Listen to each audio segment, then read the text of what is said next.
لا ينتهي بالحصر ما أعطاه. السلام علیکم ورحمۃ اللہ وبرکاتہ. الحمد للہ رب العالمین والصلاة والسلام علی سید المرسلین وعلى آلہ وصحبہ اجمعین ومن تبعهم بإحسان ودعا بدعوتهم إلى يوم الدين. اما بعد، قال الله عز وجل في القرآن المجيد والفرقان الحميد: اعوذ بالله من الشيطان الرجيم، بسم الله الرحمن الرحيم. يا أيها الذين آمنوا إذا لقيتم فئة فاثبتوا واذكروا الله كثيرا لعلكم تفلحون وأطيعوا الله ورسوله ولا تنازعوا فتفشلوا وتذهب ريحكم واصبروا إن الله مع الصابرين ولا تكونوا كالذين خرجوا من ديارهم بطرا ورياء الناس ويصدون عن سبيل الله والله بما يعملون محيط. معزز سامعین، آج کی اس محفل میں آپ سے گفتگو کا عنوان ہے کامیابی کے اسباب.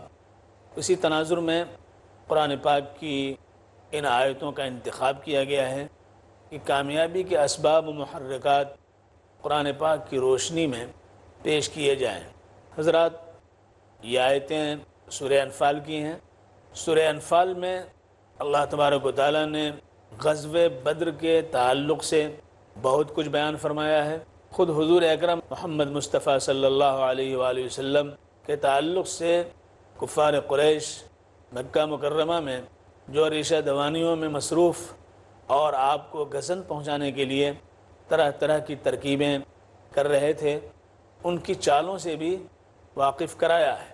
اللہ عز و جل نے اس پارلیمنٹ میں جو اہل مکہ کے امور کے تعلق سے، فیصلے کے تعلق سے، ان کی کامیابیوں و ناکامیوں پہ غور کرنے کے تعلق سے قائم تھی، اس پارلیمنٹ میں جو انہوں نے فیصلے کیے تھے حضور کے لیے، اس کا بھی تذکرہ اس سورہ کے اندر کیا ہے.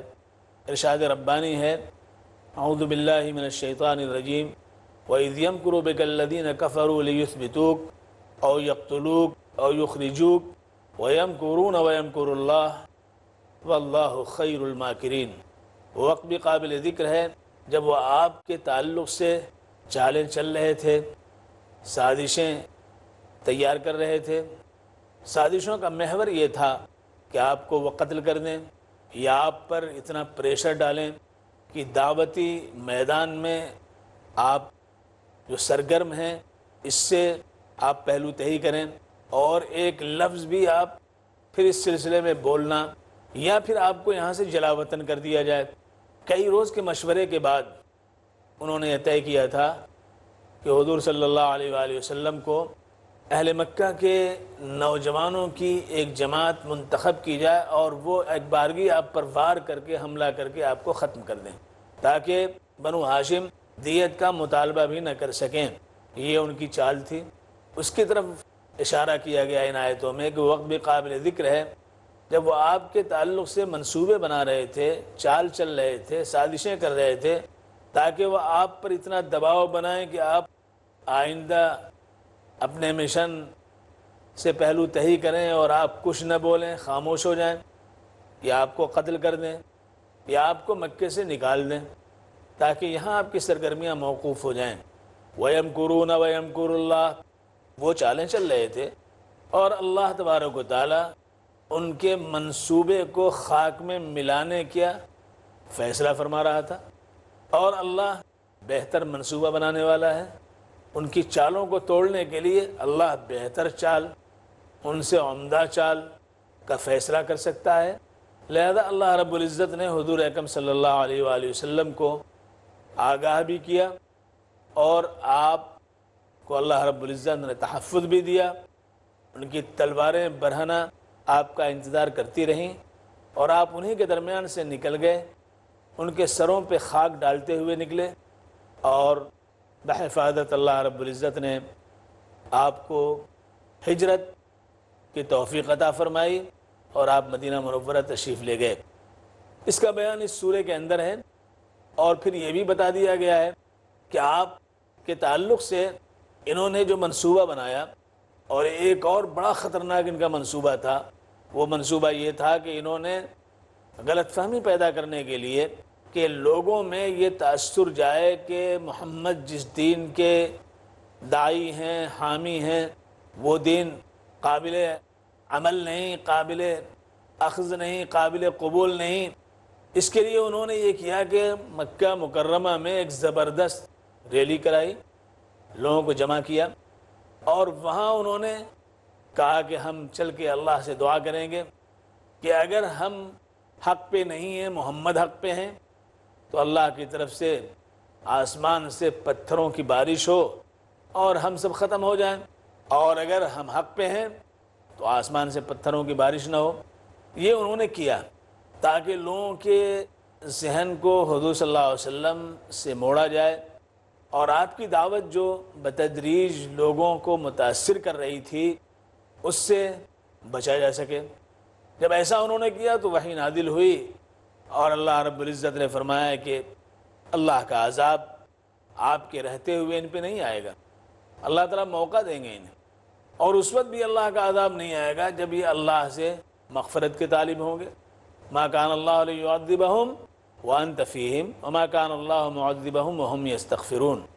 تو اللہ تبارک و تعالیٰ نے ان کے ہر حربے کو ناکام کیا، وہ آپ کو ستانے کے در پہ رہے، وہ آپ کو ناکام کرنے کی کوشش کرتے رہے، آپ کی دعوت، آپ کے مشن کو سبوتاز کرنے کی فکر میں لگے رہے، اس کے لیے واویلا کرتے رہے، شور مچاتے رہے، طرح طرح کی چالیں چلتے رہے، منصوبے بناتے رہے۔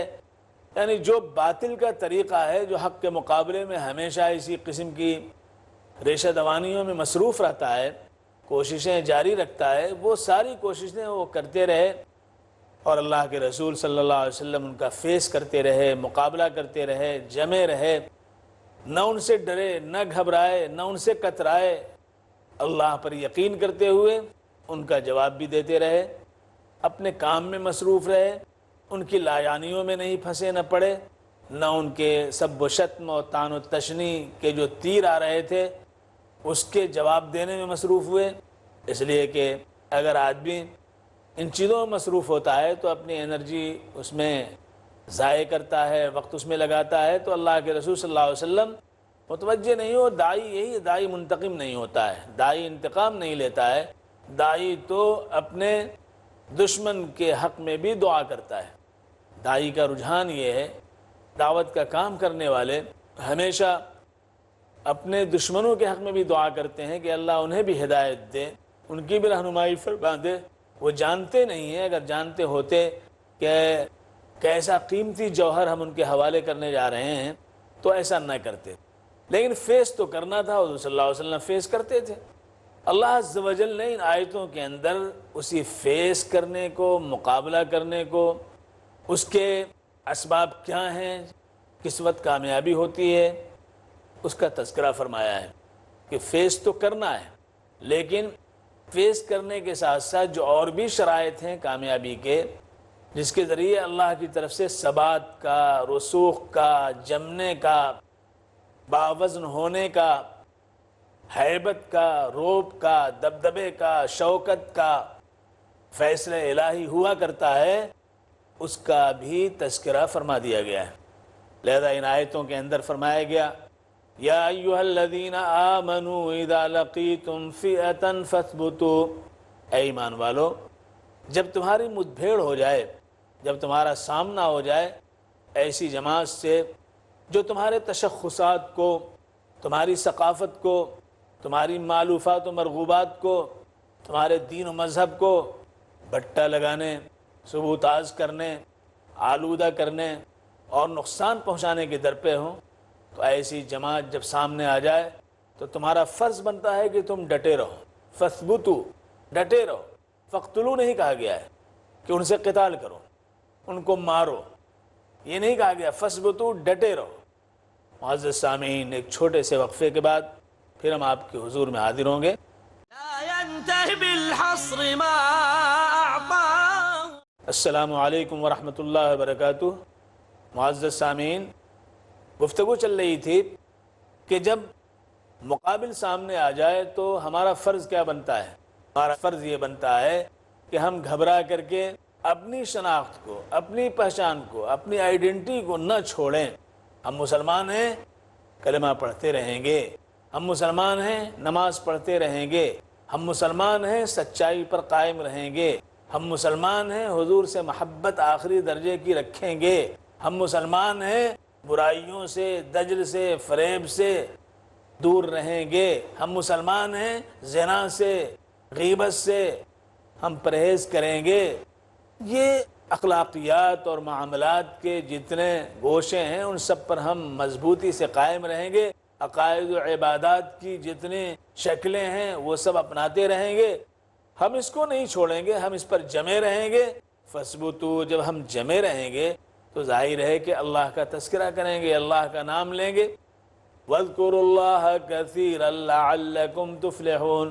تو پہلی شرط کامیابی کی اس آیت کے ذریعے ہمیں یہ بتائی جا رہی ہے کہ پہلی شرط یہ ہے کہ جمو، اپنی شناخت جس کے لیے وہ مخالف ہو رہے ہیں، جس کے لیے وہ تمہارے در پہ ہو رہے ہیں، تم اس پہ جمو۔ یہی شعار رہا ہے اہل ایمان کا، یہی شعار رہا ہے ایمان پر قائم رہنے والوں کا۔ لہذا دیکھیے حضرت ابو مسلم خراسانی رحمۃ اللہ علیہ جو یمن میں تھے،